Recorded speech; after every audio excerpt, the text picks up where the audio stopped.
Salut, bien-aimés, saints du Seigneur, de partout où vous êtes, que Dieu de grâce vous bénisse. Nous sommes vraiment ravis de joie de vous retrouver encore ce matin à travers ces directs. Et nous vous bénissons au nom de Jésus-Christ. Nous vous souhaitons tout le meilleur du monde et que surtout la paix et la grâce du Seigneur ne vous quittent jamais. Vous allez nous excuser pour ce petit retard, comme on avait signalé dans le groupe. C'était dit à un petit problème technique. Alors Dieu a fait grâce, ce problème est arrangé et nous sommes là pour partager avec vous sa pensée. Et vous êtes sans ignorer que nous sommes en train de parler sur le thème que nous avons soutiré dans le livre des Psaumes 103, verset 14, et puis 1 Thessaloniciens chapitre 5, verset 23. Dieu sait de quoi nous sommes formés, il se souvient que nous sommes poussière. L'objectif dans cet enseignement, le Seigneur veut rappeler à tout et chacun de nous là où il nous a pris et ce qu'il compte faire avec nous, là où il veut nous amener. Et une deuxième chose, le Seigneur veut également que chacun de nous sache que sans Dieu, il ne serait pas séculé et il n'arrivera pas non plus ce qu'il compte arriver. Alors maintenant, il y a une différence que le Seigneur va permettre que nous puissions également l'expliquer entre l'homme que Dieu a tiré de la poussière, du fumier, pour l'amener au trône avec les grands, et l'homme et l'ange qui était déjà esprit, mais il est venu porter la chair après. Vous avez vu dans l'écriture de Hébreux, chapitre 2, je pense au verset 16, permettez que je lise cette écriture.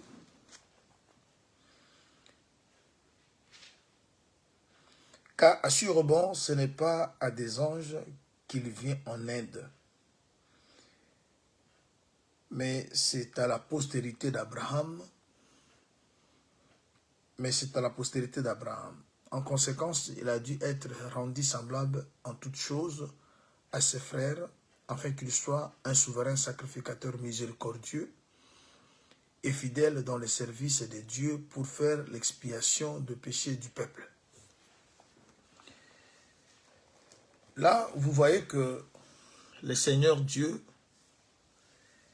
avait une mission d'expier le péché, d'ôter le péché, pas le péché des anges, mais le péché de ses frères, le péché de ses enfants. Parce que Dieu s'est fait collègue des anges, mais il s'est fait frère des hommes. Vous voyez un peu la nuance? Dieu, créateur de l'univers, maître des temps, des circonstances, il s'est fait collègue des anges, mais il s'est fait aussi frère des hommes. Alors, il est venu vers le frère. Et voilà pourquoi les anges qui ont péché Ils ont péché avant la chute de l'homme. Mais quand Dieu prend le corps, il ne vient pas à leur recherche, mais il vient à la recherche de la postérité d'Abraham. Voilà pourquoi nous exhortons le bien-aimé frère, et nous nous exhortons nous tous, comme l'apôtre Jacques l'a dit, « Petits enfants, je vous écris ces choses pour que vous ne péchiez point. » Ça, c'est l'absolu de Dieu. C'est ce que Dieu veut, que ceux qui sont à lui ne pêchent plus. Mais comme la chair est encore là, il y a possibilité. Ce n'est pas une manière d'encourager le mal. Ce n'est pas une manière de pousser les gens à vivre dans le péché, mais c'est la vérité, c'est une réalité. La chair est faible. Cette chair, elle est avec nous. Par moment, elle nous amène à commettre des choses qui ne sont pas dignes des enfants de Dieu. Mais la parole de Dieu à travers l'homme de Dieu, Jean, nous dit, si vous avez péché, sachez que vous avez un avocat à la droite du Père. C'est-à-dire, le travail que le Seigneur était venu faire sur la terre, il avait commencé une partie sur la terre et une autre partie,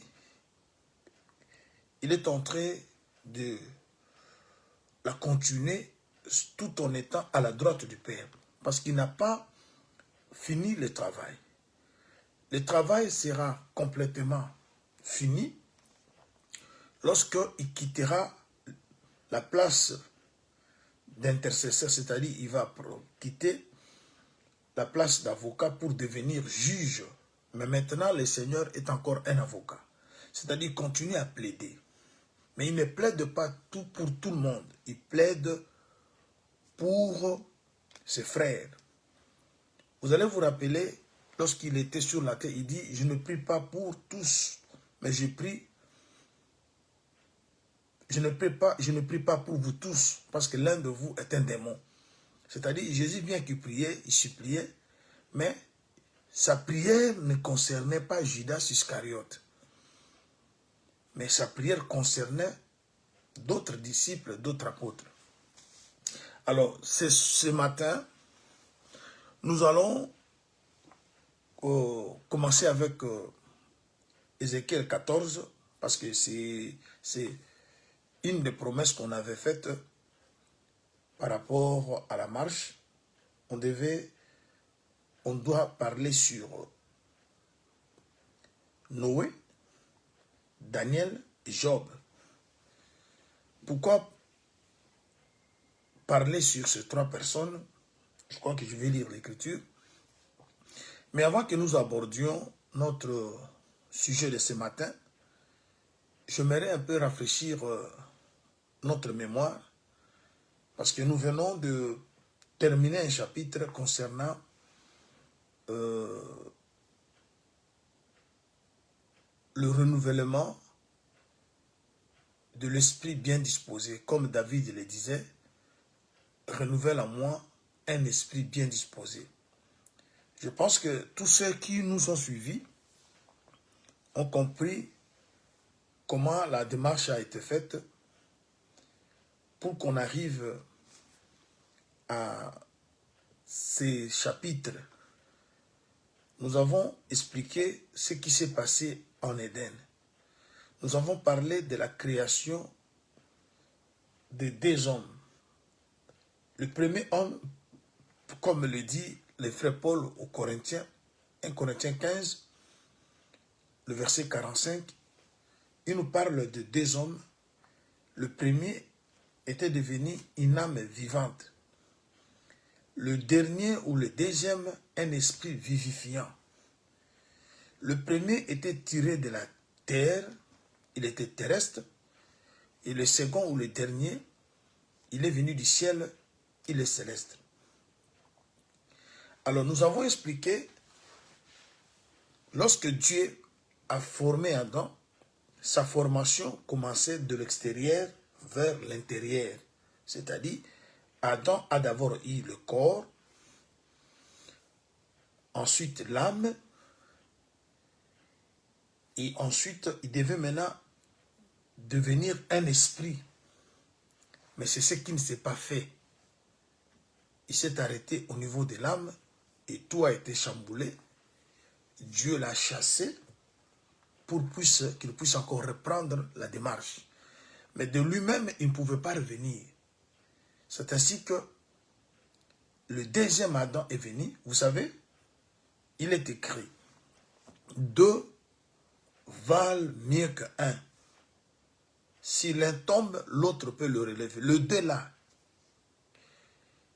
c'est les 2 hommes que nous sommes en train de parler ici. Vous voyez? L'un qui est tombé, c'est Adam. L'autre qui devait relever celui qui est tombé, c'est Jésus. Parce qu'ils sont 2. Tous les 2 sont hommes. Il y a le premier, il y a le second, c'est lui qui doit relever l'autre. Alors la chute d'Adam a amené toute l'humanité dans la disgrâce. C'est-à-dire, comme la Bible le dit, comme par un homme, tous ont péché, et c'est par un homme que tous aussi sont sauvés. Voilà, merci beaucoup, bien-aimé Farid, pour le service que tu rends au sein. Oui, l'Ecclésiaste 4, 9, c'est le verset qui parle de ce que je suis en train d'évoquer. Moi, j'ai fait qu'une citation, mais le bien-aimé nous a aidés par le verset. Merci beaucoup, que Dieu vous bénisse. C'est une œuvre que nous faisons ensemble. Chacun porte aussi sa petite contribution et ça fait avancer la chose. Voilà, vous voyez, dans cela, j'aimerais que, parce que nous voulons aborder toucher un autre chapitre, mais j'aimerais un peu rafraîchir, comme je disais tantôt, notre esprit pour qu'on sache comment évoluer dans ces messages. Parce que c'est vraiment important. Dans cet enseignement, nous n'encourageons pas le mal. Mais nous voulons simplement dire aux enfants, parce qu'il y a beaucoup des enfants de Dieu, lorsqu'ils tombent, ils s'abandonnent, ils voient que c'est fini. Mais ils ne savent pas, parce qu'il faut savoir lire le temps, il faut avoir la notion de temps. La grâce est encore là. Le péché, c'est quelque chose que nous tous, nous n'aimons pas, parce que le péché sépare l'homme d'avec Dieu, mais le péché tourne tout autour de nous. Mais ce qui est vraiment merveilleux, important à retenir, est que la grâce est encore là. Le diable, son souci, que nous soyons dans le péché pour qu'il nous acquise. Et lorsqu'il nous acquise, ce qui est important, on a un avocat, comme vous savez ce qui s'est passé avec Josué, non? Il accusait Josué, Josué ne savait pas se défendre, mais c'est quelqu'un qui a pris la défense, qui a défendu Josué. Et c'est ça l'œuvre de l'intercession que le Seigneur est en train de faire. C'est-à-dire le travail que le Seigneur a commencé sur la terre. Il a fait une partie, tout en étant physique, et une autre partie, il continue à la réaliser tout en étant sur le trône. Parce que dès que le Seigneur finit avec l'intercession, c'est là où vous allez comprendre que tout change. La grâce n'est plus. Et il n'y aura plus le pardon de péché pour nous. Parce que la grâce touche à sa fin et l'avocat devient juge. Alors, Galates, Ecclésiaste dit, 2 valent mieux qu'un, parce qu'ils se retirent, ils tirent un bon salaire de leur travail. Vous voyez? Car s'ils tombent, l'un relève son compagnon. Malheur à celui qui est seul et qui tombe sans avoir un second pour le relever. Quand vous lisez cette écriture, ça paraît comme si le 2 tombe. Parce qu'on dit, s'il tombe. Mais il y a un parmi les tombés qui va relever l'autre. Mais celui qui est seul, lorsqu'il tombe, il n'a personne pour le lever. Le Seigneur s'est fait homme. C'est ainsi qu'il était aussi parmi les tombés. Parce que le Seigneur, s'il n'avait pas porté le corps du péché, il ne pouvait pas nous rejoindre. Voilà pourquoi il a porté le corps du péché. C'est ce qu'il a fait qu'il nous a rejoints avec un seul souci ou un seul objectif de nous relever. Alors, nous sommes devant deux personnes, deux hommes. Comme cette écriture le dit, il y a Adam, il y a Jésus. Le premier était une âme vivante. Je vous avais dit autrefois, l'esprit vivifiant, c'est un esprit qui apporte la vie, parce que c'est vous qui apportez la vie. Lorsqu'on est un esprit vivifiant, c'est-à-dire partout où vous passez, vous apportez la vie. Et c'est ce que le Seigneur veut réellement que nous devenions. Parce que dans la première formation, l'homme, sa formation commence de l'extérieur vers l'intérieur. Adam a eu le corps, Adam a eu une âme, il lui restait d'avoir l'esprit. Mais la formation de Jésus, il est d'abord esprit, il devient une âme, et il finit par être un corps. Vous avez vu comment Hébreu l'a expliqué. Christ, entrant dans le monde, il dit, tu m'as formé un corps. Il était d'abord Christ, esprit. Ensuite, il va avoir le corps. C'est là aussi j'ai expliqué que quand Dieu commence avec la nouvelle création, parce que la première création, ça se fait comment? On commence vers l'extérieur, l'extérieur vers l'intérieur. Mais la nouvelle création, ça commence de l'intérieur vers l'extérieur. Tout celui que le Seigneur appelle maintenant, le Seigneur cherche d'abord à poser sa base, son fondement dans la partie spirituelle. Voilà pourquoi le Seigneur se préoccupe plus de notre spiritualité. Et maintenant, il va maintenant vers l'extérieur. C'est ce qui s'est passé avec le tabernacle. Lorsque tous les éléments étaient formés, Moïse les a vérifiés. Il a compris que tout était fait selon le modèle montré par le Seigneur sur la montagne. Il restait maintenant l'étape du dressage, c'est-à-dire de dresser le tabernacle. Mais pour dresser, mettre les éléments ensemble, le travail commence du lieu très saint vers le parvis. Et quand vous avez le lieu très saint, le lieu saint ainsi que le parvis, vous avez aussi l'esprit, vous avez l'âme ainsi que le corps. Parce que notre corps prend aussi la forme du tabernacle. Et c'est là que nous avons rejoint la pensée du frère Paul aux Thessaloniciens, 1 Thessaloniciens chapitre 5, au verset 23. Il dit que tout votre être, et lorsqu'il explique l'être, il parle de l'esprit, de l'âme, ainsi que du corps. Tous les trois doivent être conservés irréprochables. Mais ce n'est pas facile, mais ce n'est pas impossible. Il y a quelque chose à comprendre ici.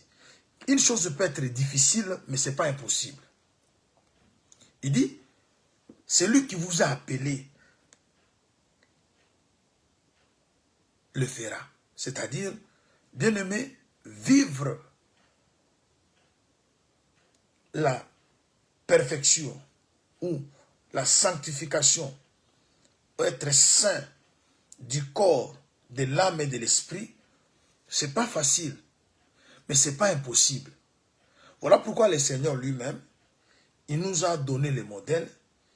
Il est esprit, il a pris tout ce que la forme humaine pour démontrer aux hommes la chose est possible et faisable, que vous ayez un corps saint, une âme sainte et un esprit saint. Alors, celui qui peut faire que ces choses soient possibles, c'est seulement le Seigneur. Alors, chers bien-aimés, qu'est-ce qui va se passer? Comme l'un doit être relevé, celui qui va relever doit être un esprit vivifiant.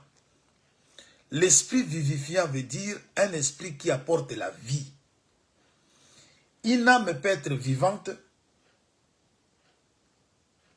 mais l'âme vivante peut mourir.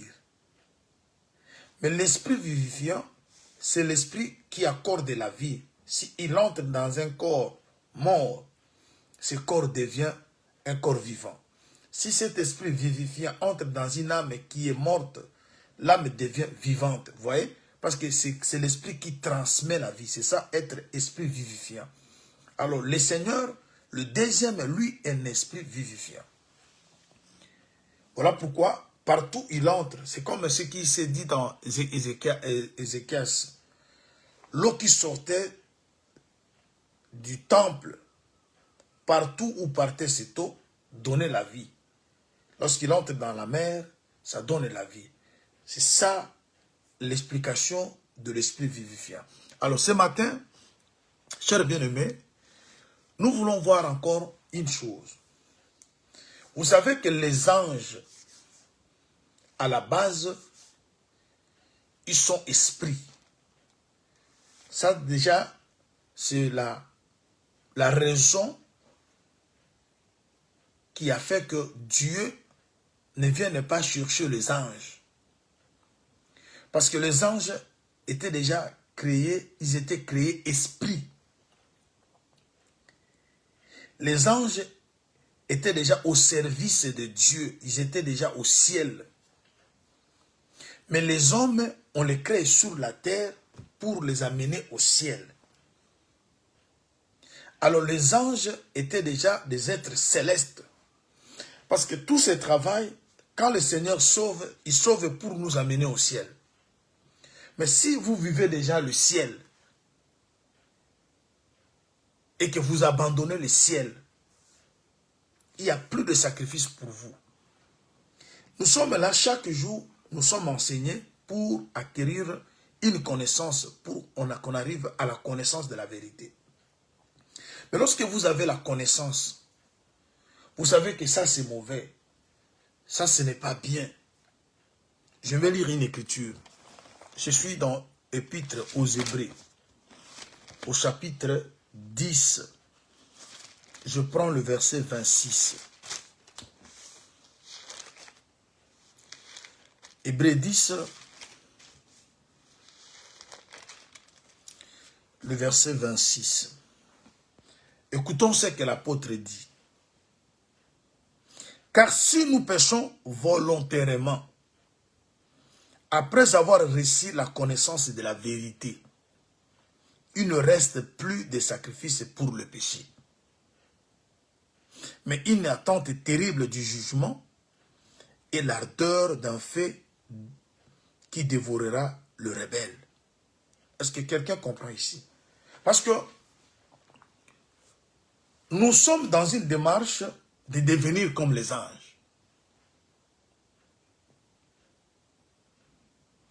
Les anges, on ne les a pas sauvés. Je parle des anges déchus.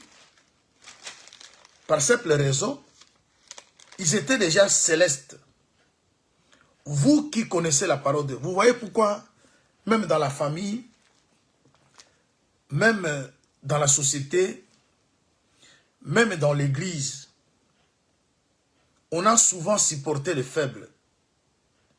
Mais on a toujours été très dur à l'égard des personnes matures. Parce que les personnes matures sont censées connaître le principe, le règle, la loi. On peut supporter un enfant, un nouveau-né, La Bible a toujours dit de supporter le faible. Ce qui veut dire que le fort, on ne le supporte pas. Alors, nous qui sommes, j'aimerais prendre une écriture pour que vous voyez. Je suis dans Hébreux, au chapitre 1er.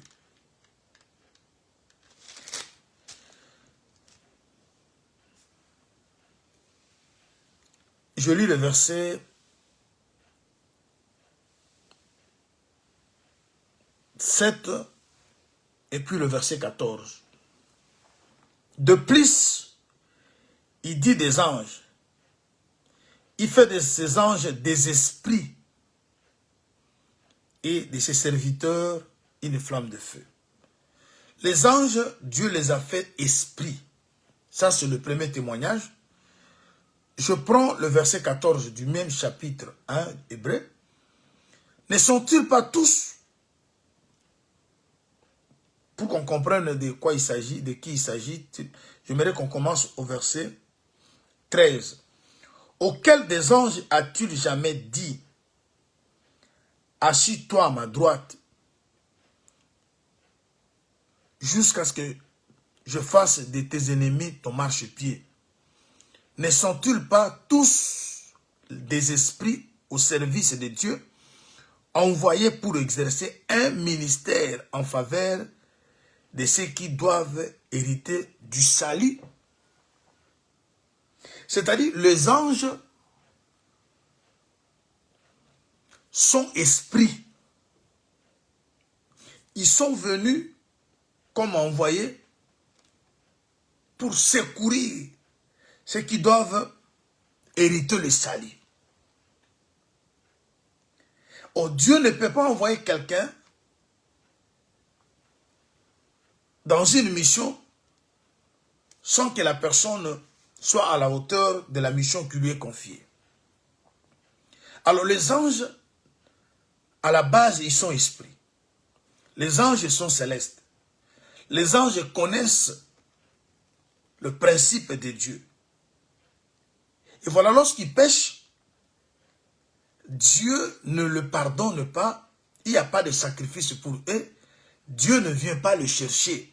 Mais par contre, ils sont sincèrement sanctionnés. Et il y a la colère, le feu ardent qui les attend. Mais ils ont péché avant l'homme. Quand le Seigneur vient sauver le pécheur, il ne pense pas, il n'a pas dans sa pensée l'idée des anges. Mais vous savez que nous aussi, la marche que nous sommes en train d'effectuer, c'est pour devenir comme les anges. Devenir céleste, devenir esprit. Voilà pourquoi l'apôtre écrit aux Hébreux, il dit, lorsqu'on pêche volontairement après avoir connu la vérité, il n'y a plus de sacrifice pour le péché. Mais il y a plutôt un jugement qui attend la personne. Voilà pourquoi, dans l'enseignement, nous parlons, le Seigneur sait de quoi nous sommes formés. Jusque-là, le Seigneur nous supporte parce que nous sommes différents des anges. Il sait que nous sommes formés avec de matières faibles, qui est la poussière. Nous sommes sortis du fumier. Nous avons la chair. Et la chair est vendue au péché. La chair a ses désirs, ainsi de suite. Voilà pourquoi, lorsque nous péchons, le Seigneur sait nous comprendre parce qu'il sait de quoi nous sommes formés. Mais il travaille au point que nous perdions cette nature terrestre, charnelle. Il arrivera aussi un moment où Dieu n'accordera plus le pardon aux hommes. Lorsque son église sera complètement formée, l'intercession prendra fin et Dieu ne sera plus avocat parce qu'aujourd'hui, l'apôtre Jean, il nous a parlé de l'avocat.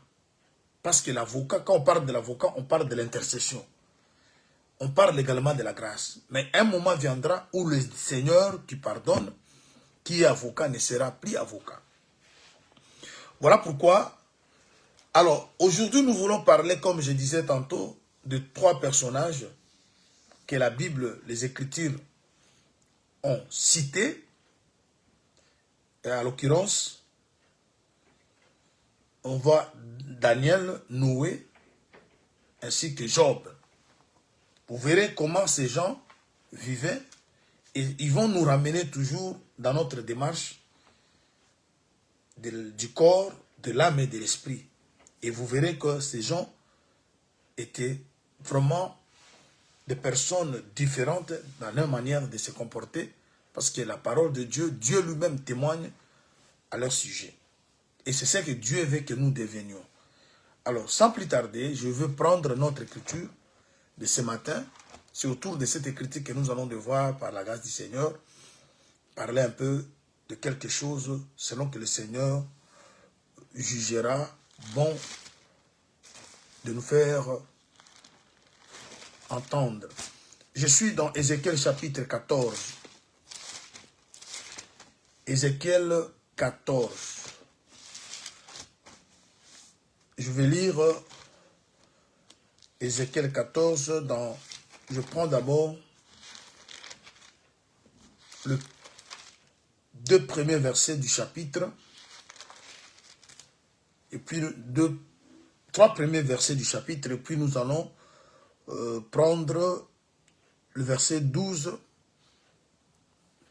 et vous pouvez aller chez vous lire tous les chapitres si ça ne vous dérange pas, mais nous allons résumer le chapitre dans les explications que nous allons devoir donner par la grâce du Seigneur. Écoutons ce que le prophète dit sous la dictée du Seigneur. Ézéchiel 14, premier. Quelques-uns d'anciens d'Israël vinrent auprès de moi et s'assirent devant moi. Et la parole de l'Éternel me fit adresser en ces mots. Fils de l'homme, ces gens-là portent leurs idoles dans leur cœur. Et ils attachent le regard sur ce qui les a fait tomber dans l'iniquité. Mais laisserai-je consulter par eux? C'est pourquoi parle l'Éternel, parle-leur et dis-leur. Ainsi parle l'Éternel, le Seigneur.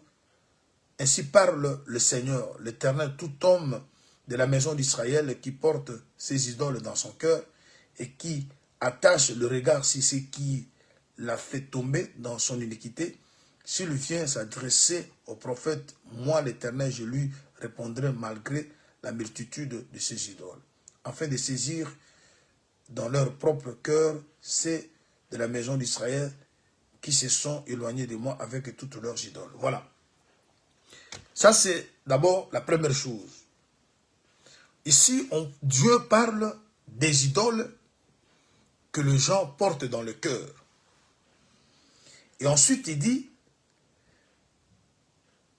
ils ont le regard attaché à ce qui le fait tomber dans l'iniquité. On a ici les yeux, on a ici le cœur. Rappelez-vous de 1 Corinthiens chapitre 2, verset 9 au verset 12, où nous avons pris le temps d'expliquer l'œil, oreille, ainsi que cœur. L'apôtre a dit, nous sommes en train de dire les choses que l'œil n'a point vues, l'oreille n'a point entendu, et les choses qui ne sont pas montées au cœur de l'homme. Et vous avez suivi comment le Seigneur nous a aidés à comprendre de quoi vraiment il voulait, ce qu'il voulait réellement que le peuple comprenne. Le Seigneur nous a fait comprendre que l'homme a toujours eu 2 yeux, 2 oreilles et 2 cœurs. Et nous sommes partis dans les Écritures où on a vu, il y a l'œil gauche, il y a l'œil droit. Il y a l'oreille gauche, il y a l'oreille droite, il y a le cœur gauche, il y a aussi le cœur droit, c'est-à-dire le cœur qui est du côté gauche et le cœur qui se trouve du côté droit. Nous avons expliqué que le côté gauche, c'est le côté charnel. Le côté droit, c'est le côté spirituel. Et l'œil qui n'a pas vu les choses, c'est l'œil gauche. L'œil gauche qui est l'œil physique ne peut jamais comprendre ou voir les choses de l'esprit. Également l'oreille gauche qui parle de l'oreille physique. C'est-à-dire, nous avons deux oreilles. Je vous ai même amené en Éden.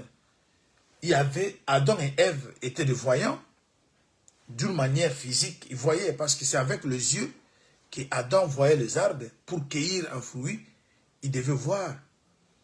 Pour apprécier Ève, il a vu avec les yeux physiques. Pour voir que ce sont des animaux, il avait des yeux. Mais pourquoi la Bible nous dit que lorsqu'ils ont mangé le fruit, leurs yeux s'ouvrirent? Vous voyez maintenant qu'il y a l'œil spirituel qui vient de s'ouvrir après. Voilà pourquoi lorsque nous expliquons ce qui s'est passé dans le jardin, je vous ai toujours dit, il faut faire attention de comprendre dans la doctrine, l'acte qui s'est passé entre le serpent, la femme et l'homme, lorsqu'il le poussait à manger le fruit, doctrinement parlant, on condamne, on voit le péché. Mais lorsqu'on entre dans la prophétie, il y a des choses qui sont cachées dans la prophétie où l'acte est sanctifié parce que l'arbre de vie qui était invisible, Adam et Ève l'ont vu le jour où les yeux étaient ouverts.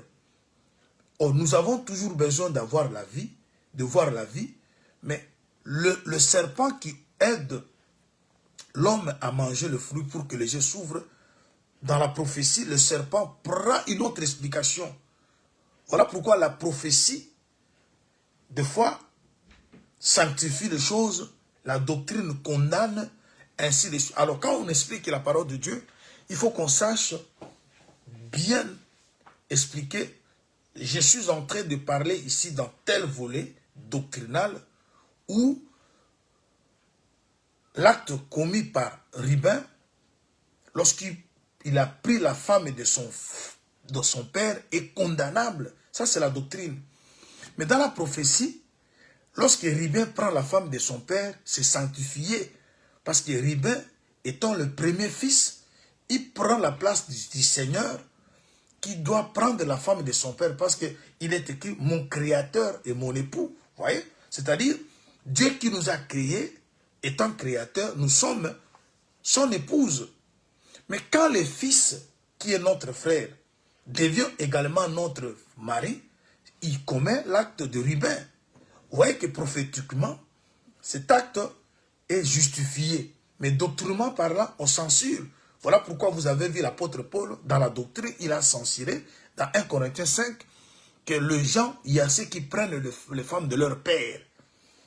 Et on livre ces gens à Satan. Vous voyez, dans la doctrine, prendre la femme du père, c'est condamnable, c'est un péché. Alors, ici, vous voyez que Adam et Ève avaient des yeux physiques, mais leurs yeux spirituels ne fonctionnaient pas. Mais ces yeux ont fonctionné lorsqu'ils ont mangé quelque chose. C'est comme l'histoire de Jonathan avec Saoul. Lorsque vous lisez, je crois, le livre de Samuel, le papa, Saoul, qui va donner l'ordre que personne mange avant le soir. Le langage du papa était bien compris par le fils. Mais lorsque vous lisez, le fils aussi a respecté. Avant le soir, on n'a pas mangé. Mais les après-midi, vous savez quand commence le soir, le fils qui connaît le temps il ordonne aux gens de manger. Et les gens disent, mais ton papa nous a interdit. Il dit, mon papa trouble le peuple. Le papa qui trouble le peuple, c'est la lettre. Mais le fils comprend l'explication. Lorsqu'il mange le miel, ça ouvre les yeux. C'est-à-dire, le fils vient donner la nourriture pendant que le papa avait interdit. Dieu, dans la loi, il interdisait les choses. Jésus, dans la grâce, il autorisait. Vous voyez? C'est-à-dire, ça paraît contre. Voilà pourquoi même Jésus, lorsque on les condamne en Israël, on les condamnait comme pour Israël, Jésus péchait. Pour Israël, Jésus péchait. Parce qu'il disait des choses qui paraissaient à l'entendement d'Israël contradictoires à ce que Moïse avait enseigné. Mais cependant, lui donnait plutôt l'explication parce qu'il est sorti du Père. Il a compris la pensée du Père. Parce que Jésus comprenait le Père mieux que quiconque. Il sait que papa a interdit de manger avant le soir. Mais pendant le soir, le papa il veut que les gens mangent. Parce que même Dieu, en plantant l'arbre dans le jardin, cet arbre-là de la connaissance du bien et du mal avait son utilité. Parce que Dieu ne fait rien sans but. Et qui plante un arbre sans pouvoir manger de son fruit? Mais le temps de manger, c'est ça le problème. C'est comme Ecclésiaste dit, malheur au pays dont le roi est un enfant qui mange dès le matin. On ne refuse pas de manger, mais il faut savoir quand manger. C'est ça le problème. C'est lorsqu'on partait à l'école, le professeur vous dit, ça on les a tous vécus. À l'école primaire, lorsque vous êtes en train de... On vous apprend beaucoup de choses sur la mathématique. 2 moins 6, la réponse c'était toujours impossible. Parce que le niveau était trop bas. Mais lorsqu'on avance, on arrive à l'humanité, ainsi de suite. Ce qui était impossible, on dit 2 moins 6, ça donne moins 4. La réponse est la même. Le niveau, comme il était bas, on n'a pas voulu surcharger l'homme. Et c'est ce que Dieu aussi avait fait. Il attendait le temps.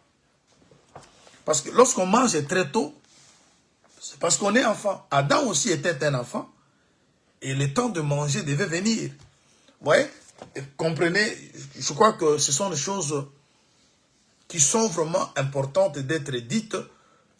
Mais il faut qu'on les sache aussi, qu'on sache comment l'expliquer. Parce que sinon, ça crée un peu de la confusion si le niveau de gens qui écoutent est trop bas. Alors, permettez qu'on avance un peu. Vous avez vu maintenant que ici, Dieu parle des idoles que les gens ont dans leur cœur. Et ils ont aussi le regard sur les choses qui le poussent à pécher. Avec Paul, on a expliqué ce que le cœur, ce que l'œil, ce que l'oreille. Mais nous qui sommes sauvés, Dieu nous a aidés à avoir l'œil droit. C'est ainsi que je vous avais expliqué que l'œil droit, c'est l'œil spirituel. C'est l'œil qui sait voir les choses que les autres ne voient pas. L'oreille droite, c'est aussi l'oreille spirituelle qui vous donne la capacité d'écouter 2 fois. Dieu parle 1 fois, mais vous écoutez 2 fois. C'est-à-dire vous écoutez des choses que les autres n'entendent même pas. Le cœur droit, du côté droit, je vous avais expliqué, c'est le cœur. On dit que le cœur du sage est du côté droit et le cœur de l'insensé est du côté gauche. Mais lorsque, anatomiquement parlant, lorsque vous ouvrez le corps d'un homme, le cœur, on le trouve toujours du côté gauche. Mais quel est ce cœur qu'on trouve du côté droit? Et quand Dieu parle de cœur, il ne parle pas de notre cœur physique. Il parle de l'esprit. Alors, nous sommes tous devenus des sages par le biais du Seigneur. Alors, si vous êtes sage, c'est-à-dire vous avez un cœur qui est du côté droit, et c'est ce cœur-là qui reçoit les choses de Dieu.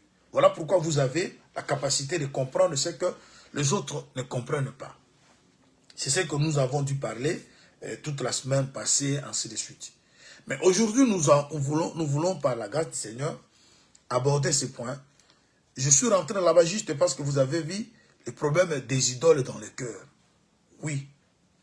Je vous donne un exemple. Israël a quitté l'Égypte. Il arrive au désert. Désert, ils ont traversé la mer Rouge. Ils commencent à manger selon la volonté de Dieu, la manne. Mais le peuple avait dans leur cœur l'Égypte.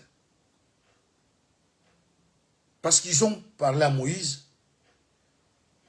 ils regrettaient le poisson, le poireau, le concombre, tout ce qu'ils mangeaient en Égypte, vous voyez? Mais ils sont déjà, ils ont traversé la mer.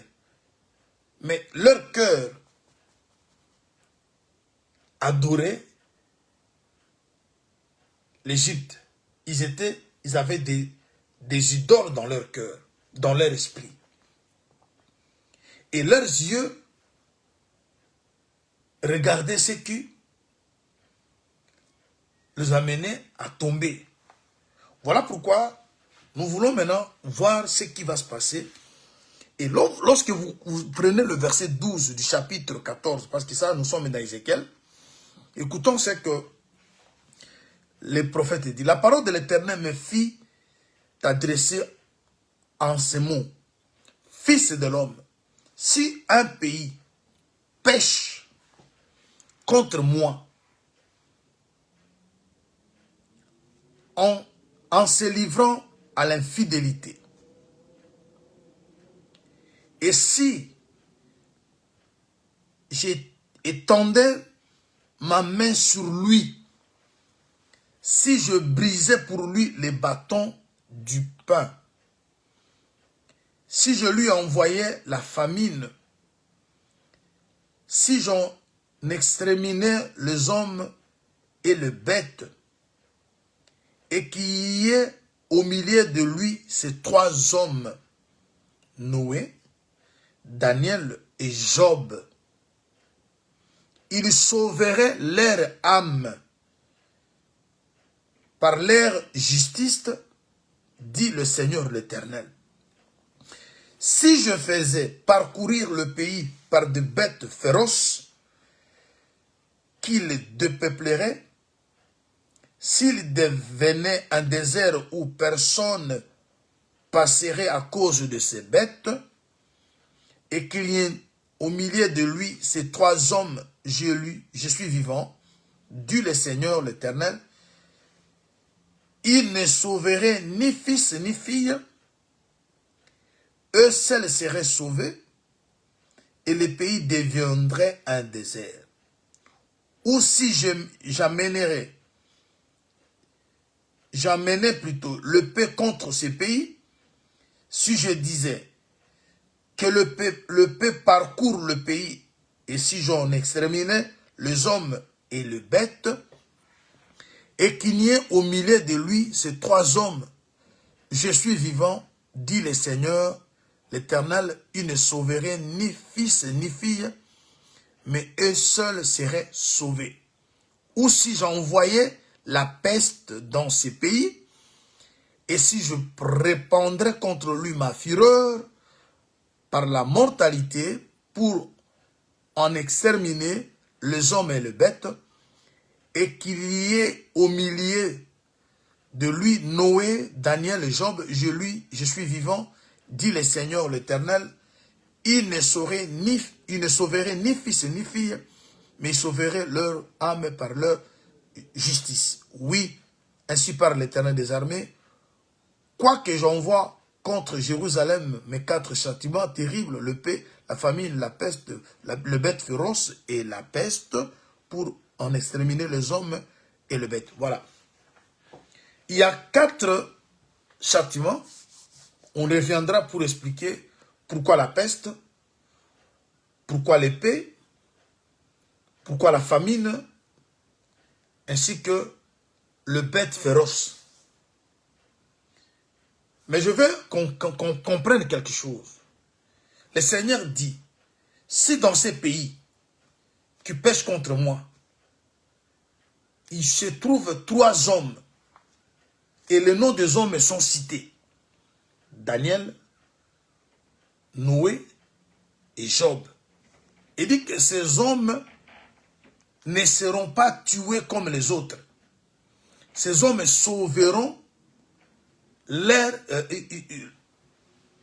âme. Mais ils ne vont pas sauver les filles comme les fils. C'est très important. Et c'est là que je veux me permettre de vous expliquer le verset qu'on a toujours cité dans la prière. Crois au Seigneur Jésus, tu seras sauvé toi et ta famille. En tout cas, je vais rester là aussi pour parler un peu sur ces sujets. Parce qu'on parle ici, ces gens ne vont pas sauver leurs filles, non plus leurs fils. Mais ces gens vont sauver leur propre âme. Et on précise à cause de leur justice. Alors, nous voulons d'abord commencer par Noé. Parce que vous verrez que Noé, il était un homme comme nous. Il avait un corps, il avait une âme et il avait un esprit. On va parler également pour Job ainsi que pour Daniel. Mais allons dans l'ordre, comme l'Écriture les a présentés. Nous commençons par Noé. Qu'est-ce qui se passe? Qu'est-ce que Dieu trouve de spécial chez Noé? Pour que si tous les pays, si le pays est péché et que Dieu va laisser tous les pays être détruits, ne sauver que Noé. Est-ce qu'il y a de Noé aujourd'hui? Est-ce que Noé, il a réellement vécu? Est-ce que l'histoire de Noé est une parabole ou c'est une réalité? Est-ce qu'il peut y avoir des gens comme Noé que Dieu peut dire, je peux détruire tout le monde, mais excepté telle personne? Quelles sont les qualités, les choses que Dieu a trouvées en Noé, pour que Noé soit compté parmi ceux qui ne seront jamais détruits? Ça, c'est vraiment une démarche que nous allons, ensemble avec vous, faire dans les Écritures. C'est très important. J'aimerais qu'on prenne d'abord le livre de Genèse. Je suis dans Genèse chapitre 6. À partir du 1er verset, je vais lire au 8e verset. Lorsque les hommes eurent commencé à se multiplier sur la face de la terre, et que des filles leur furent nées, les fils de Dieu virent que les filles des hommes étaient belles. Ils s'en prirent pour femmes parmi toutes celles qu'ils choisirent. Alors l'Éternel dit, mon esprit ne restera pas toujours dans l'homme, car l'homme n'est que chair, et ses jours seront de 120 ans. Les géants étaient sur la terre en ce temps-là. Il en fit de même après que le Fils de Dieu firent venir vers les filles des hommes et que lui donnaient des enfants. Ce sont des héros qui furent famés dans l'Antiquité. L'Éternel vit que la méchanceté des hommes était grande sur la terre et que toutes les pensées de leur cœur se portaient chaque jour uniquement vers le mal. L'Éternel se repentit d'avoir fait l'homme sur la terre. Il fit affliger en son cœur. L'Éternel dit, j'exterminerai de la terre, de la face de la terre, l'homme que j'ai créé, depuis l'homme jusqu'au bétail, aux reptiles et aux oiseaux du ciel, car je me répands de les avoir faits. Mais Noé, trouvant grâce aux yeux de l'Éternel. Vous avez vu là, c'est que les Écritures rencontrent à propos de l'homme. Mais on dit que Dieu, Noé, trouve grâce aux yeux de l'Éternel. Noé trouve grâce aux yeux de l'Éternel. Noé, il était aussi un homme. Il avait aussi un cœur. Il avait aussi des oreilles. Il avait aussi des yeux. Il pouvait aussi se comporter comme tous les gens de son époque. Mais qu'est-ce qui a fait que Noé soit différent? Alors, dans l'écriture d'Ézéchiel, on dit que ces gens vont être sauvés eux seuls, pas la famille. Mais avec l'histoire de Noé, vous verrez que Noé était sauvé avec toute sa famille, sa femme, ses 3 garçons et les femmes de ses fils. Est-ce qu'il y a toute de la contradiction dans la Bible? Je dirais non. Si vous lisez Genèse 18, lorsque Abraham a supplié Dieu par rapport à l'histoire de Sodome, dans son intercession, il dit à Dieu, est-ce que si tu trouves 50 justes, tu vas détruire? Le Seigneur dit non. Le débat, ils sont allés jusqu'à 10. Pour que Dieu ne tue pas toute la ville. Si au moins il trouve 10 justes, il ne va pas tuer. Mais, malheureusement, 10 justes n'étaient pas trouvés. Ça, c'est l'histoire. Mais ici, on dit que ces gens ne vont pas sauver le fils comme les fils. Mais ils sauveront leur propre âme. Alors, dans la démarche, nous voulons d'abord savoir qu'est-ce que Dieu a vu chez Noé pour que Noé soit épargné. Parce qu'on dit que Noé trouva grâce aux yeux de l'Éternel. Ce qui veut dire que les yeux de l'Éternel regardaient Noé. Je prends une écriture parce qu'il faut que les écritures se marient pour nous donner un peu de la ligne. Parce qu'on ne saura pas raisonner, parce qu'il nous est strictement défendu de raisonner autour de la parole de Dieu. La parole doit s'expliquer elle-même, c'est-à-dire les écritures doivent s'inviter pour pouvoir se compléter afin que la lumière ou l'explication nous parvienne. Je prends Psaume. Je suis au chapitre 34. Lorsqu'on lit Psaume 34, le verset 15. Éloigne-toi du mal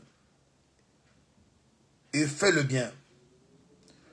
Recherche et poursuis la paix. Les yeux de l'Éternel sont sur le juste et ses oreilles sont attentives à leurs cris. L'Éternel tourne ma face contre le méchant pour retrancher de la terre leurs souvenirs. En lisant Psaume, nous voyons des choses. Le bien et le mal, comme je vous avais dit autrefois, marchent toujours ensemble. Ensemble, pas dans le sens que ils sont tous approuvés par Dieu, mais Dieu, c'est lui, depuis le début, vous avez vu qu'il plantant un arbre qui a 2 connaissances. Connaissance du bien et du mal. Aussi longtemps que nous serons sur cette terre, le mal sera toujours à nos côtés, comme le bien. Maintenant, le grand problème, c'est l'esprit qui habite l'homme, qui va aider l'homme à faire le choix. Parce que si l'homme intérieur est bien construit, et c'est cet homme intérieur-là qui va te diriger vers de bonnes choses. Et loin de toi du mal, fais le bien. Recherche et poursuis la paix. Et le verset 16, on dit que les yeux de l'Éternel sont sur les justes. C'est-à-dire, Noé, ce qui a attiré, ce que Dieu trouvait en Noé, c'est la justice. Chers bien-aimés, vous devez savoir, ce n'est pas en vain que le Seigneur, dans Matthieu, je pense, chapitre 6, verset 33, il dit, « Cherchez premièrement le royaume et la justice de Dieu. Et toutes choses vous seront données par-dessus. » Lorsque le royaume et la justice deviennent une préoccupation, lorsque le royaume et la justice sont arrachés par celui qui se dit enfant de Dieu, et c'est là une grande porte qui est déjà ouverte pour ton salut. Mais je veux que vous voyez ce qui se passe ici. On dit que Noé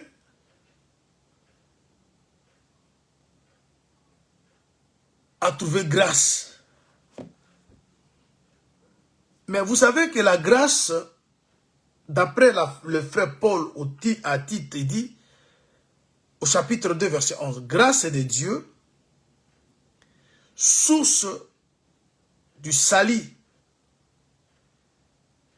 a été manifestée, elle nous enseigne à renoncer. » Bien-aimé, la grâce, c'est aussi dans l'enseignement, où la grâce elle-même, elle est enseignante. C'est-à-dire, trouver grâce, c'est lié aussi à la parole, lié à l'enseignement. Je vous amène quelque part. Et vous verrez que Noé, cette grâce-là qu'il a trouvée auprès de Dieu pour qu'il soit différent, parce que s'il s'agit de lui que nous sommes entrés, nous prenons Hébreux. Hébreux chapitre 11. Hébreux 11, je prends le verset 11, je pense. 11, oui, je suis dans 11.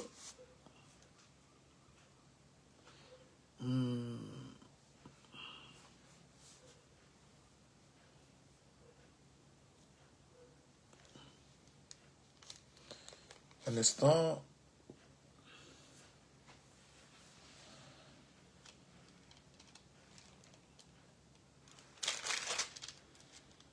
Oui, chapitre 11, nous lisons le verset 7.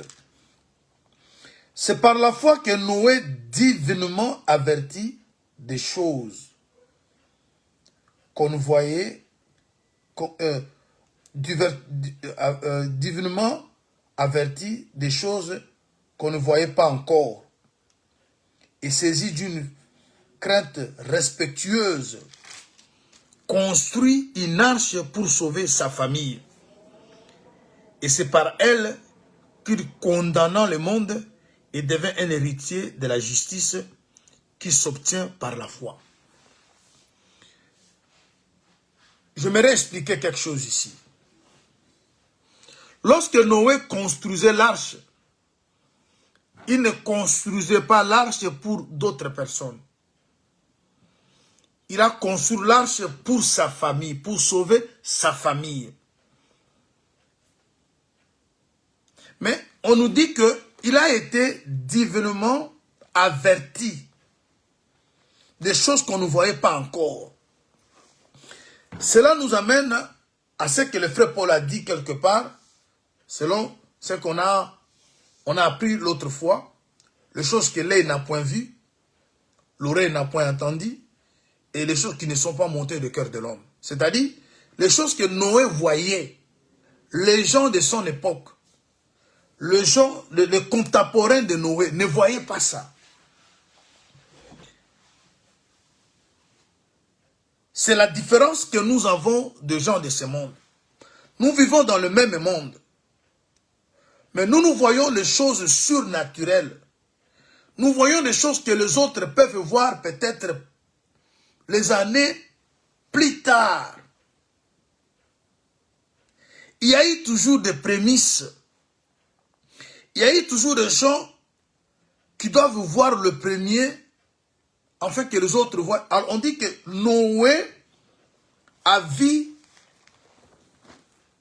il est entré en connaissance des choses que beaucoup ne comprenaient pas. Et ça se passe par la foi. J'aime cette pensée, la manière dont l'écrivain dit, c'est par la foi que Noé, divinement averti des choses qu'on ne voyait pas encore. C'est-à-dire des choses qui s'est arrivées, Noé était déjà en avance. Il a vu des choses que les autres ne voyaient pas. Et là, vous verrez que il y a l'oreille et l'œil spirituel qui voient des choses comme ça.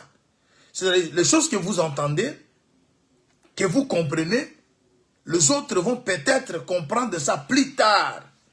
Alors, pendant que vous comprenez les choses, on peut vous traiter de fou. Parce que construire une arche, parler, dire aux gens que le monde va être détruit, Dieu va détruire le monde, ça dépasse l'entendement. Quand les gens regardent les gratte-ciel, les immeubles et tout ce qu'ils construisent, ils ne croyaient pas qu'une telle chose peut se produire. Mais Noé était divinement averti. C'est-à-dire, ici vous voyez que c'est quelque chose qui se passe dans l'esprit. Alors, si vous n'avez pas un esprit éveillé, un esprit, parce que c'est l'âme qui va être sauvée. Mais pour que l'âme soit sauvée, c'est l'esprit vivifiant. Je ne sais pas si vous comprenez. On dit que ces hommes vont sauver leur âme. Or, l'âme ne peut être sauvée que par l'esprit qui l'habite. Parce que c'est l'esprit qui a de l'influence sur l'âme. Et l'âme, à son tour, a de l'influence sur le corps. Pour qu'une âme soit sauvée, il faut que l'âme possède un esprit fort. Un esprit influent, un esprit autoritaire. Parce que l'esprit autoritaire maîtrise l'âme dans le bon sens. Et l'âme sauvée maîtrise le corps dans de bonnes actions. Et c'est comme ça que se passent les choses.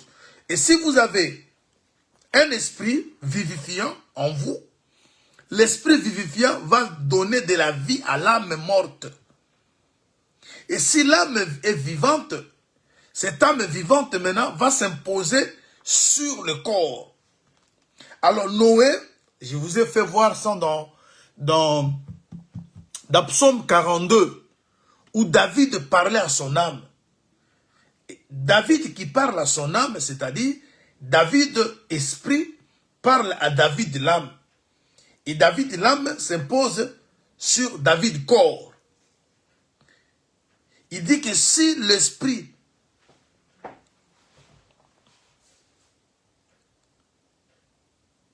est faible, alors le corps sera complètement perdu. Alors maintenant, ce que je veux que nous retenions dans ce passage, c'est quoi? On dit que quand Noé a appris ces choses qu'on ne voyait pas encore, il a été saisi d'une crainte respectueuse. Beaucoup de gens, vous savez bien aimé, pour que vous ayez la crainte de Dieu, votre crainte soit, il faut qu'elle soit basée, fondée sur quelque chose. On ne peut pas craindre Dieu si on n'a pas quelque chose sur laquelle la crainte en question va se fonder. Si réellement on sait que ce monde sera détruit, ce monde passera, et ce qui arrivera aux gens qui n'obéissent pas à la parole de Dieu. Et ce sont ces choses-là qui créent la crainte. Comme on ne voudra pas périr, on saura maintenant mener une vie différente de d'autres personnes parce que on est informé, on est averti, on est éclairé sur ce qui peut arriver à la suite des temps.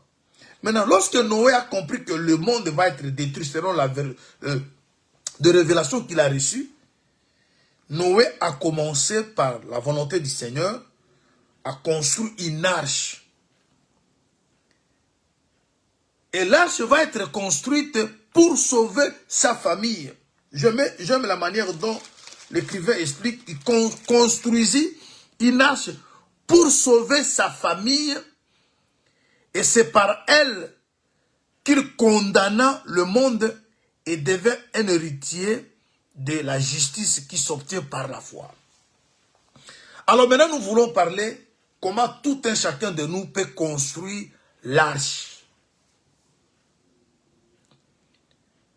Tu veux sauver ta vie, ta peau, tu veux sauver ton âme, tu veux sauver ta famille, tu dois construire une arche. Et cette arche va t'aider aussi à condamner le monde. Parce qu'il nous est demandé de condamner le mal. Mais on va condamner le mal avec quoi? Mais permettons d'abord qu'on parle comment tout homme peut construire l'arche. Et nous voulons également expliquer, quand l'apôtre Paul dit « Crois au Seigneur Jésus, tu seras sauvé, toi et ta famille », il voulait réellement dire quoi? Vous priez à la maison et vos enfants, vos femmes, vos maris vont se retrouver au ciel. C'est quoi au juste? Je prends une autre écriture. Je suis dans le livre de 2 Pierre. 2 Pierre chapitre 2. Je lis du 1er au 5e. 2 Pierre 2, 1er au 5e. Il y a eu parmi le peuple de faux prophètes. Il y aura de même parmi vous des faux docteurs qui introduiront sournoisement des sectes pernicieuses et qui, régnant le maître qui les a rachetés, attireront sur eux une ruine soudaine. Plusieurs le suivront dans leur dérèglement et la voie de la vérité sera calomniée à cause d'eux. Par cupidité, ils vous exploiteront au moyen de paroles trompeuses et que menacent depuis longtemps la condamnation et dont la ruine ne sommeille point. Car si Dieu n'a pas épargné les anges qui ont péché, et il les a précipités dans les abîmes des ténèbres,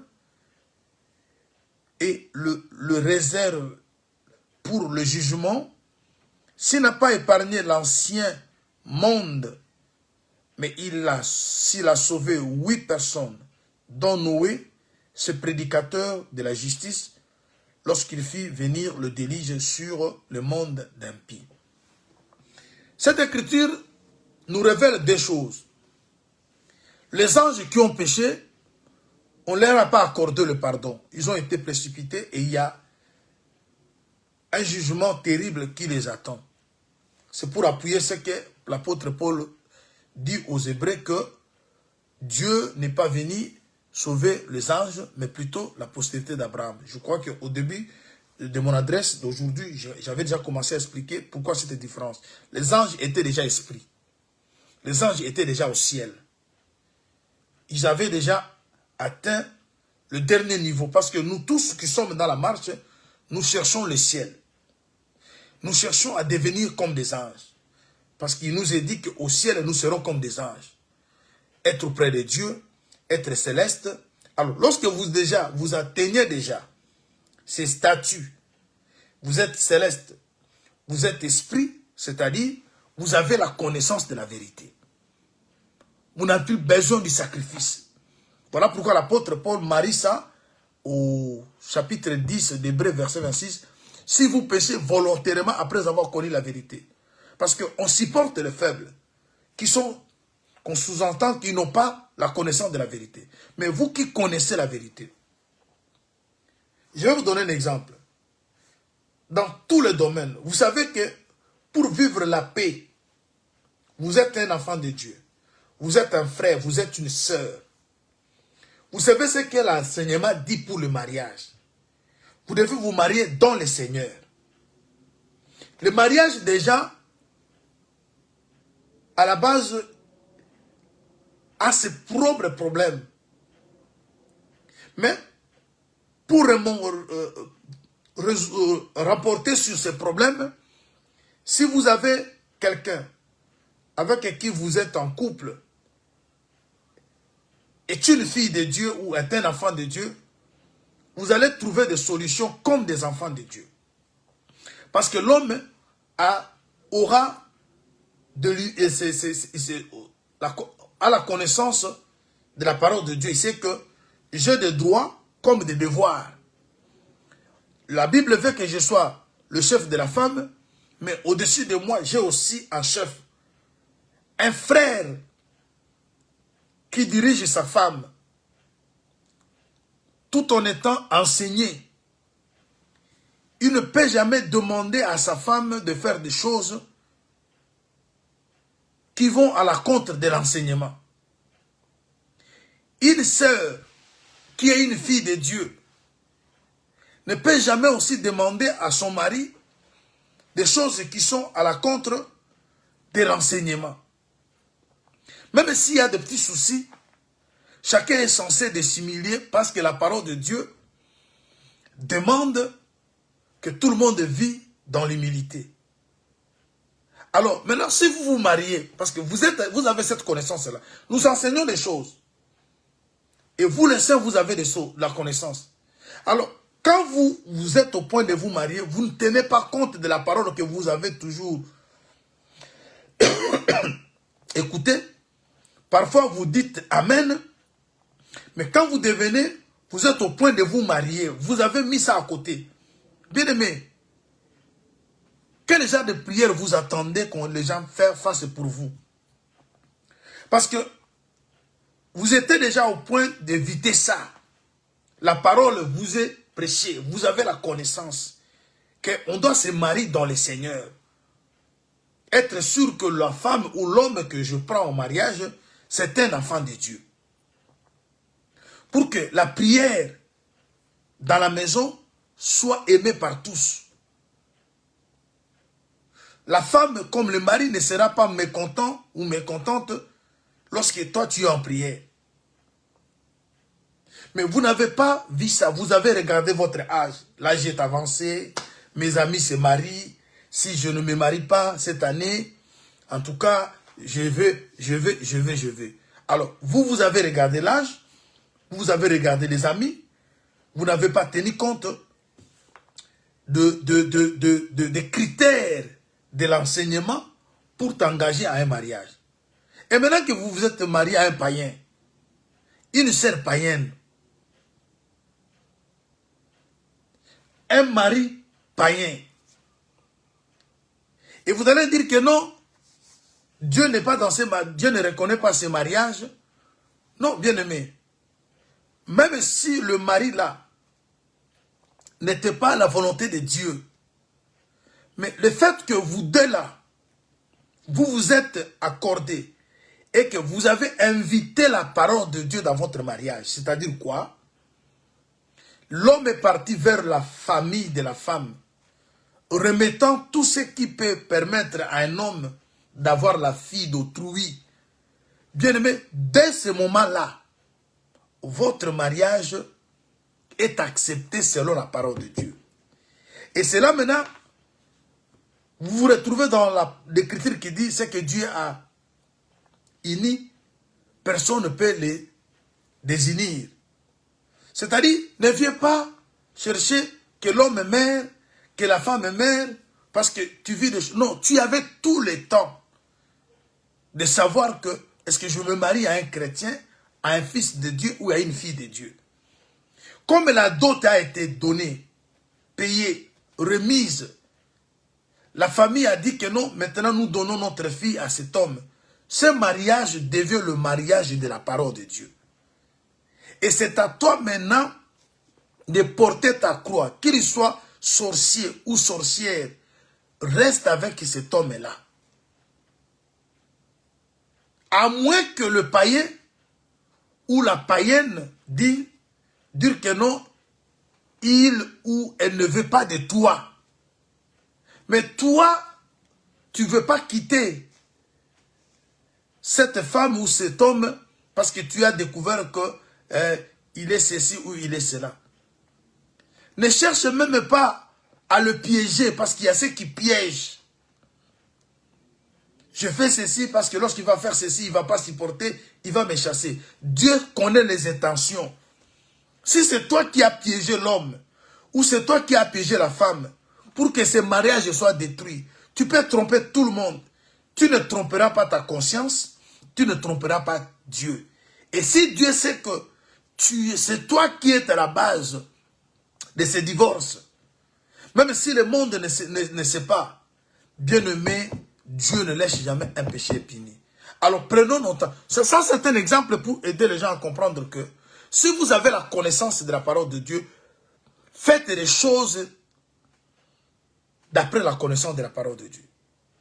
Maintenant, pour ceux qui s'étaient déjà mariés, étant païens, ne connaissant pas Dieu, on supporte, vous voyez, les gens qui viennent comme ça dans les Seigneurs déjà mariés, on supporte ces gens-là, plus que ceux qui avaient la connaissance, mais qui sont allés s'engager sans tenir compte de la connaissance qu'ils avaient déjà. Et c'est le cas des anges et des hommes. Les anges étaient déjà esprits, ils étaient déjà célestes. Et lorsqu'ils pêchent, Dieu ne le regarde même plus. Mais nous qui sommes poussière, Dieu nous prend, il nous fait monter. Voilà pourquoi, dans notre thème, nous parlons, Dieu sait de quoi nous sommes formés. C'est-à-dire, nous avons encore grâce que nos péchés, nos erreurs soient pardonnés parce que Dieu nous a pris dans la poussière, il nous a pris du fumier, il nous amène maintenant vers le ciel. Vous comprenez? Alors, si vous arrivez à un niveau où que vous êtes éclairé, attention bien-aimé de pécher pendant que vous avez la connaissance.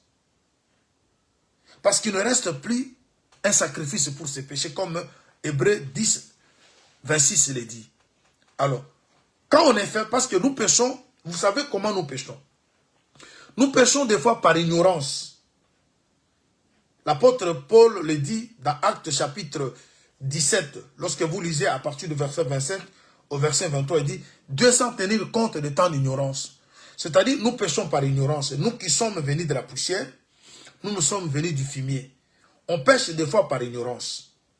C'est-à-dire, vous n'avez pas su que la chose que vous êtes en train de faire est mauvaise et vous avez fait. Mais une fois que vous êtes éclairé, vous vous éloignez de cela. Voilà pourquoi Dieu, il arrive à nous supporter parce que des fois, beaucoup de péchés, on les fait tout en étant ignorants. Nous péchons aussi par faiblesse. Et cette faiblesse vient de la chair. Voilà, la chair est faible. Mais les anges n'avaient pas la chair, ils avaient l'esprit. Lorsqu'ils s'étaient rebellés d'abord au ciel, ils ont venu prendre la chair sur la terre. Mais au ciel, lorsqu'ils se rebellaient, ils n'avaient pas la chair. Ils étaient l'esprit.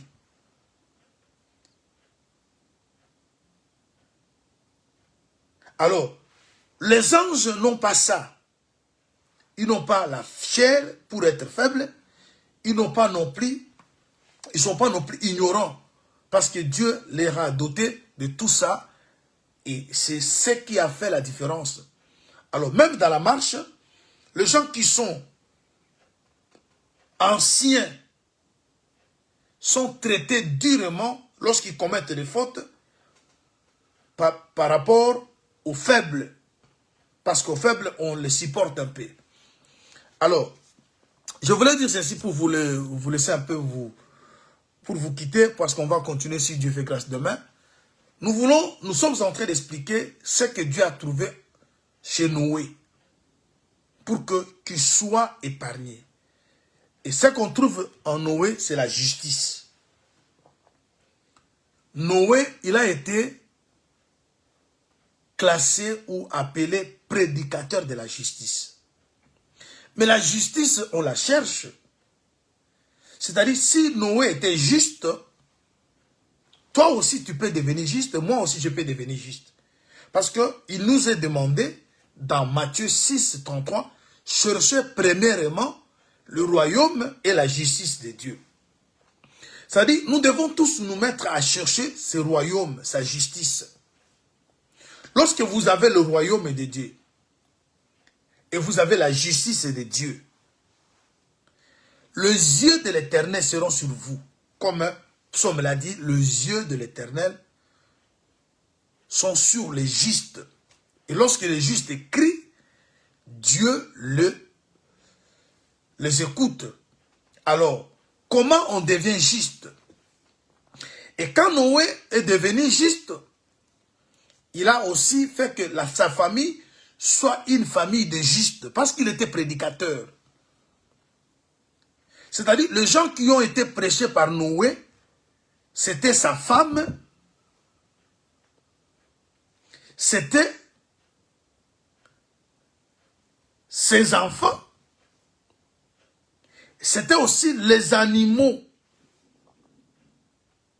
Il ne faut pas simplement s'arrêter au point que crois au Seigneur Jésus, tu seras sauvé, toi et ta famille. Non. Noé, il fut un prédicateur. C'est-à-dire, si la famille de Noé pouvait être sauvée, cette famille était prêchée. Si vous ne prêchez pas, si vous ne partagez pas ce que vous avez reçu à votre famille, je vous donne un exemple. Nous sommes dans Josué. Rahab, la prostituée. Cette dame prostituée reçoit les espions dans sa maison. Les espions lui parlent de la destruction de Jéricho. Bien-aimé, Dieu, avant de faire quelque chose, il informe toujours. Amos le dit, Dieu ne fait rien sans révéler son secret à ses serviteurs, le prophète. Dieu ne surprend pas son peuple. Même avec Caïn, avant que Caïn devienne vagabond, chassé, loin de la face de Dieu, Dieu lui a parlé. Le péché se couche devant ta porte. Et ses désirs se portent vers toi. Toi, domine sur le péché. La force de dominer sur le péché ne venait pas de l'extérieur. Cette force devait venir de l'intérieur. Voilà pourquoi le travail que le Seigneur fait aujourd'hui, il fait un travail de l'intérieur vers l'extérieur. Il veut d'abord équiper notre intérieur. Parce que les combats qui viennent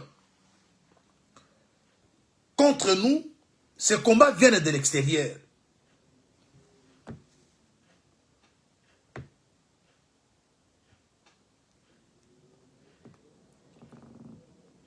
Le combat,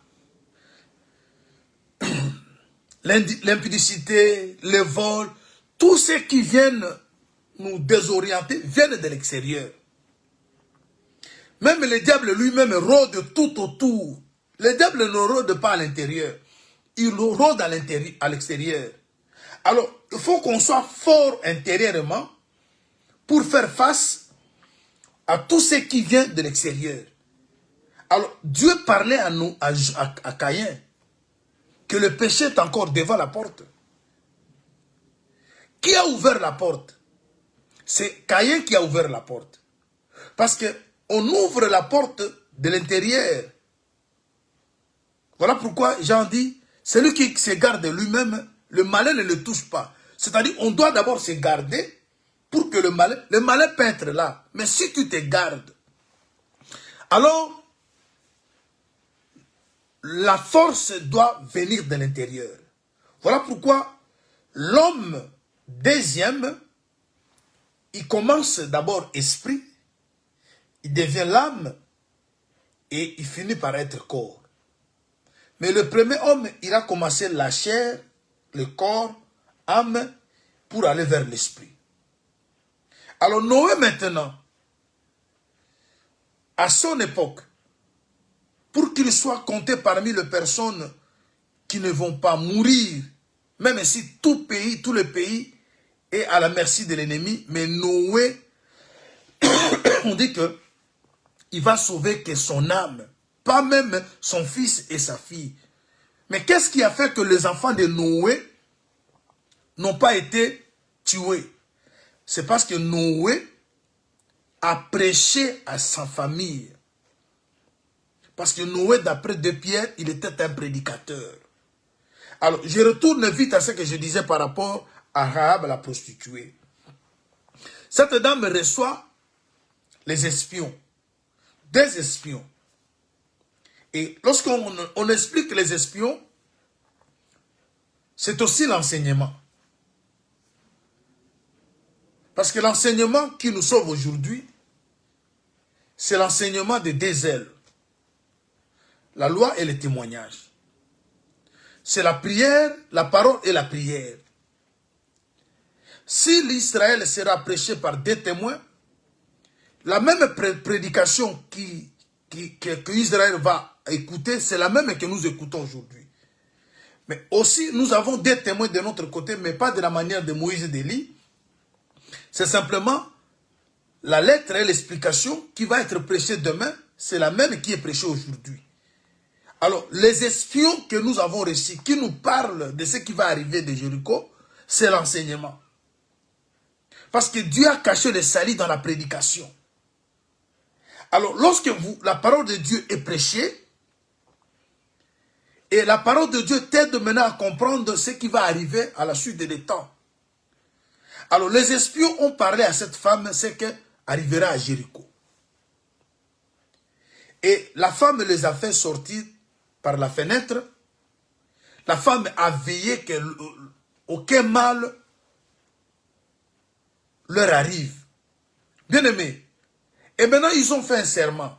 Ils ont promis à cette femme, comme tu nous as protégés, tu nous as réussi d'abord, ensuite protégés. Lorsque nous reviendrons, ta maison ne sera pas détruite. Mais pour que ta maison ne soit pas détruite, voilà le fil cramoisi. Il faut que ce fil soit suspendu sur la fenêtre. Et la femme va maintenant dire, elle veut que sa famille aussi, que sa famille ne périsse pas. Vous savez ce que les espions lui ont dit? Permettez que je lise ça. Josué, au chapitre 2e.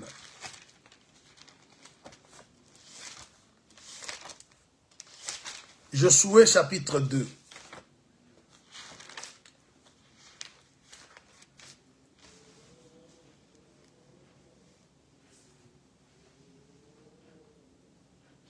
Le verset 13. Donnez-moi l'assurance que vous laisserez vivre mon père, ma mère, mes frères, mes sœurs et tous ceux qui leur appartiennent et que vous nous sauverez de la mort. Ces hommes lui répondirent, les 2 espions, nous sommes prêts à mourir pour vous si vous ne divulguez pas ce qui nous concerne, quand l'Éternel nous donnera le pays. Nous agirons envers toi avec bonté et fidélité. Le verset qui continue,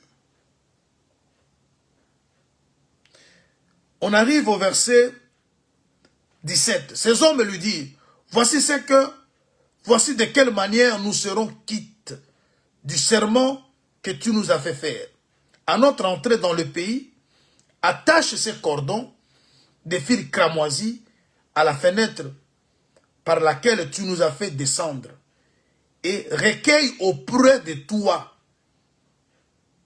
dans la maison auprès de toi dans la maison ton père, ta mère, tes frères et toute la famille de ton père.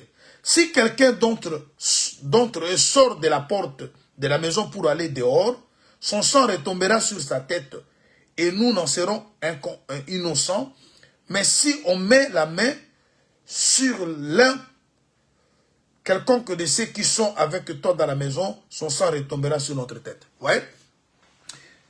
C'est juste pour dire ceci. Ces hommes ont été reçus. Ils ont été reçus par la femme. La femme a protégé ces hommes. Et ces hommes ont promis à la femme que toi, tu ne seras pas détruite, ni ta maison. Parce que tu nous as accueillis. Mais, à condition que le fil cramoisi, ces fils, tu puisses le mettre sur la fenêtre. Il y a aussi la part de l'homme. Le cordon là, le fil cramoisi, ils t'ont amené le fil.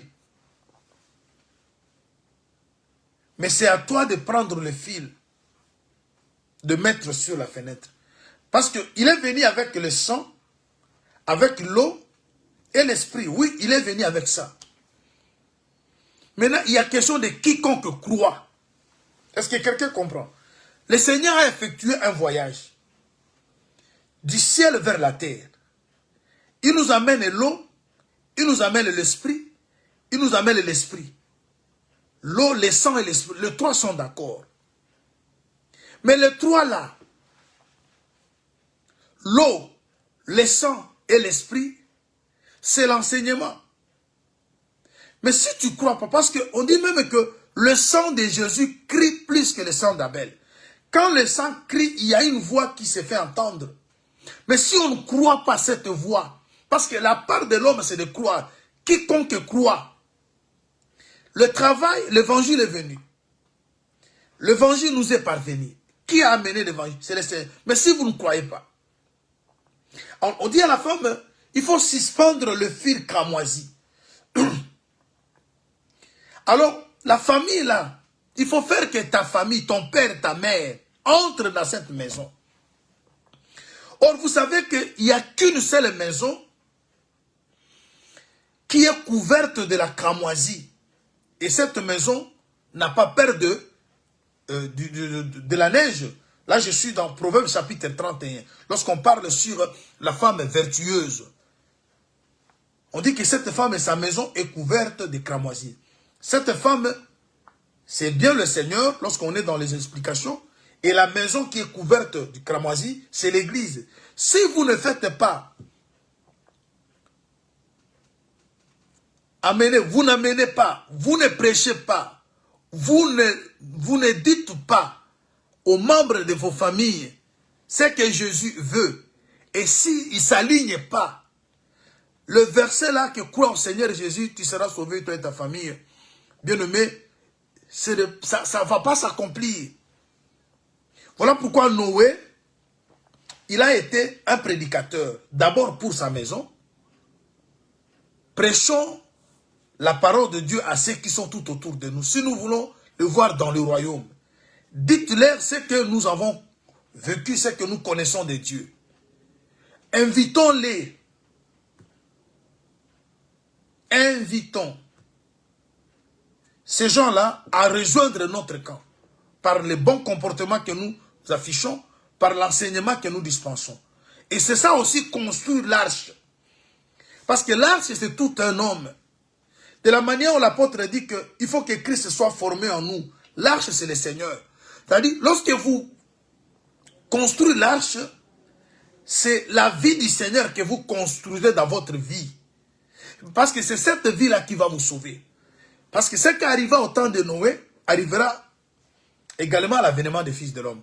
Si au temps de Noé, c'était une arche physique, mais aujourd'hui, l'arche, c'est le message, l'arche, c'est la parole, l'arche, c'est la vie nouvelle que nous manifestons. C'est-à-dire, quand vous vous convertissez, vous construisez l'arche qui va vous sauver. Et Noé, il a été averti divinement, et il était devenu, il avait la crainte de Dieu partant de ce qu'il avait écouté, et cela a réglementé sa vie. Il ne vivait pas comme tout le monde. Et pourquoi? C'est parce qu'il avait écouté. Alors, je veux m'arrêter ici, chers bien-aimés, en vous disant ceci. la justice, on la pratique. Permettez que je lise un tout dernier verset peut-être, parce qu'on ne doit pas rester là parler de la justice sans sa pratique. La justice doit se pratiquer. 1 Jean chapitre 3, je pense. 1 Jean chapitre 3. Permettez que nous lisions à partir du verset 9. 1 Jean 3.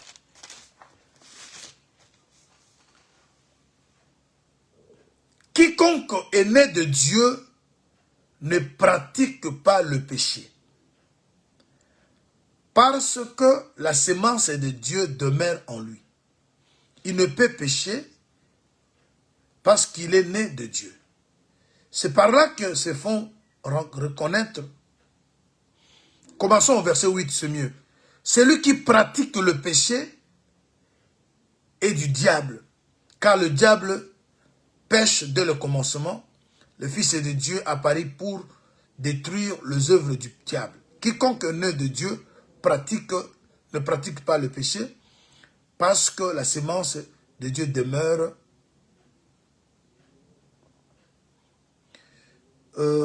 C'est mieux 7. Petits enfants, oui, je suis 1 Jean 3, 7. Petits enfants, que personne ne vous séduise. Celui qui pratique la justice est juste. Voilà, c'est le mot que je cherchais, le verset plutôt. Comme lui-même est juste. C'est-à-dire, pour être juste, ce n'est pas les discours. Être juste, c'est pratiquer la justice. Lorsque nous cherchons la justice, comme la Bible le dit, c'est pour la pratiquer. Et lorsqu'on pratique la justice, cela fait de nous des personnes justes. Alors, Noé, il est compté du groupe des justes parce qu'il était quelqu'un qui pratiquait la justice. Et pratiquer la justice, c'est-à-dire quoi? C'est vivre la parole de Dieu comme elle est prêchée dans tous les domaines. Alors maintenant, c'est ce qui a fait de Noé un prédicateur de la justice. Or, prêcher la justice ne veut pas simplement ouvrir la Bible. On peut aussi prêcher sans parole, comme le frère Pierre le dit. C'est-à-dire, lorsque vous vivez, vous pratiquez la justice, c'est-à-dire les bonnes œuvres, c'est ça aussi, prêcher la justice. Alors, nous cherchons la justice et le royaume. Lorsque nous l'obtenons, qu'est-ce qui se passe? On construit maintenant l'arche. Nos familles, tu as des enfants, tu as un mari, tu as une femme, tu as des frères et sœurs, il faut toujours leur parler de Dieu. Ne pensez pas que, je m'excuse, ils seront sauvés parce que toi tu as crié. Tu as crié pour le faire aussi croire. Voilà pourquoi, quand Paul parlait à Géolier, et Géolier et toute sa famille finit par être baptisés. Vous comprenez que ce n'est pas Géolier seul qui était baptisé, c'est toute sa famille. C'est pour dire qu'on ne peut pas être baptisé si on n'écoute pas la prédication. C'est-à-dire la prédication que Géolier, parce que Paul et Géolier, ils se sont échangés au niveau de la prison, c'est-à-dire au service. Mais le travail est allé se faire dans la famille, c'est-à-dire l'évangile que Géolier a reçu ne s'est pas arrêté simplement à lui. Il a fait que cet évangile soit également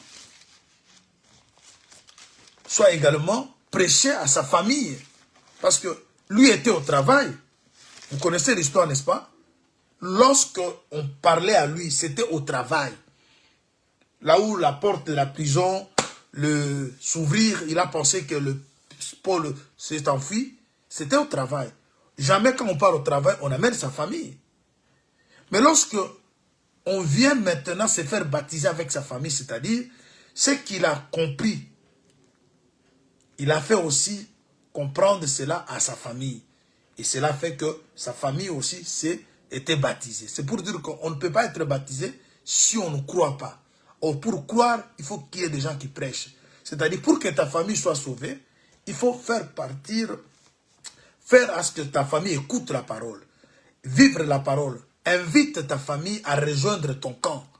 Comme la femme prostituée a invité plutôt sa famille, son père et sa mère, de venir se cacher dans la maison où il y avait le fil cramoisi.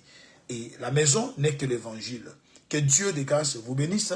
Alors voilà, on s'arrête ici pour aujourd'hui. Et Noé doit maintenant, c'est l'image de toute personne qui construit son arche. L'arche, c'est le Seigneur. L'arche, c'est l'évangile. L'arche, c'est tout ce que nous faisons autour de la parole pour qu'un jour, à cause de cela, le Seigneur ne nous laisse pas. Craindre Dieu, c'est un principe. Noé a craint Dieu lorsqu'il a vu des choses que les autres n'ont pas vues. Nous qui écoutons cet évangile, que les autres n'écoutent pas. Nous qui écoutons les sons que beaucoup de ce monde n'écoutent pas, nous devons vivre la crainte de Dieu. Voilà pourquoi l'évangile éternel, quand vous lisez, c'est la crainte de Dieu. Pourquoi nous craignons Dieu? Parce que les choses que nous écoutons nous font savoir ce qui arrivera à la suite des temps que le monde ne connaît pas. Alors, c'est nous qui devons avoir une crainte exagérée de Dieu. Parce que nous écoutons des choses que le monde n'écoute pas. Demeurez bénis, que la grâce et la paix du Seigneur soient votre partage. On se retrouve prochainement. Que la paix du Seigneur soit le partage de son peuple que vous êtes.